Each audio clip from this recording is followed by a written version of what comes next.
As climate change progresses, it's becoming less of a theoretical threat and more immediate and apparent.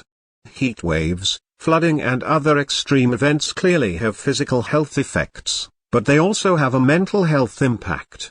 Now a group of researchers has tried to quantify this mental health toll of climate change in an attempt to manage it. There hasn't necessarily been a nationwide study of this topic, so we wanted to look at the general population and whether there were mental health impacts. So, we looked at eco-anxiety, we tested for PTSD, which is post-traumatic stress disorder, and also pre-trauma. And so we did a general survey across the nation of Australia and around 5,500 people participated. PTSD is a pretty serious mental illness. Is that the extent of the damage that climate change is doing? What we found in our study is that the majority of Australians, around 55%, reported having a direct experience of a climate change-related event such as a bushfire or flood, and 1 in 4 people in our survey met the criteria for post-traumatic stress. Are these people getting the treatment that they need when they are experiencing these symptoms? We asked about mental health-seeking behavior.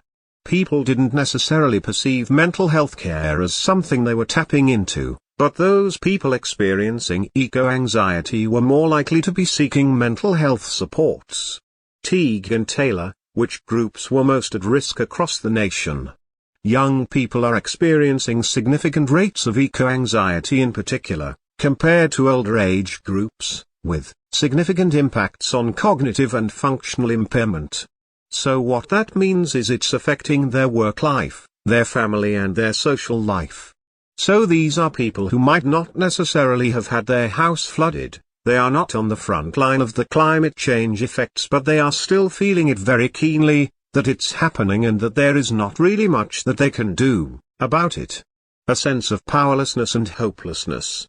We also gave people the opportunity to voice their concerns, and the qualitative data demonstrated some frustration, some sense of hopelessness with the non-actions that we're taking in Australia. And so not all of this qualifies as a pathology or a diagnosis, but there's quite strong eco-emotions, ranging right through to what I suggested before, which was PTSD and more clinically significant outcomes. So, people are having mental health responses across the spectrum of, but like you say, it's affecting their ability to live a normal life. Climate change anxiety specifically is driven by something that either feels completely beyond our control or something that feels like it perhaps could be within our control if people would care enough about it. The top 3 individual coping strategies, the self-care we could call it, is becoming informed about problems and solutions. So using knowledge to get a sense of what's happening and what we can do to make a difference, so about 72% of people are doing that. People are also using nature or viewing or visiting natural environments to get a little bit of relief from the stress and concern, and also people are taking charge of the situation by changing their own lifestyle and doing things that are more sustainable. And then we've got others that are getting involved in social activities relating to climate action. So, for example, participating in debates, participating in protests or working with others on climate issues. That's really good at the individual level, but do you have recommendations at the country level of how we should be responding to the scale of anxiety?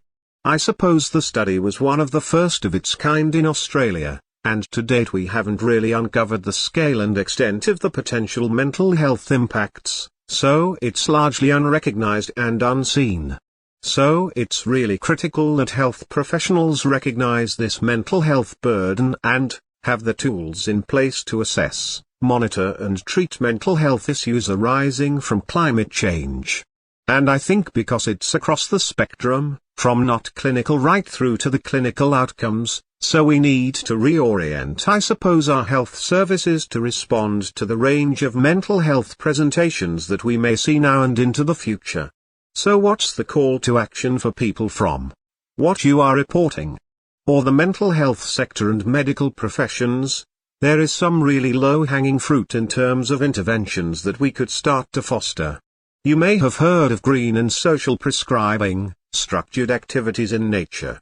So there is mental health benefits of accessing local nature.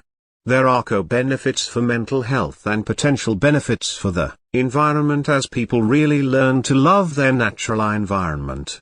So, taking some of the psychological care outside, it may be really helpful for young people. There's also some really brilliant existing networks and resources. We have an organization in Australia called Psychology for a Safe Climate, and they got a list of climate-aware practitioners and they do workshops on climate grief, etc. For individuals, again, taking climate action is actually good for you. It's what psychologists call active coping. You could get involved in local groups such as an environmental volunteering opportunity. With young people experiencing significant rates of eco-anxiety, parents and families may like to access resources as well. So, the Australian Psychological Association have developed a really brilliant guide for parents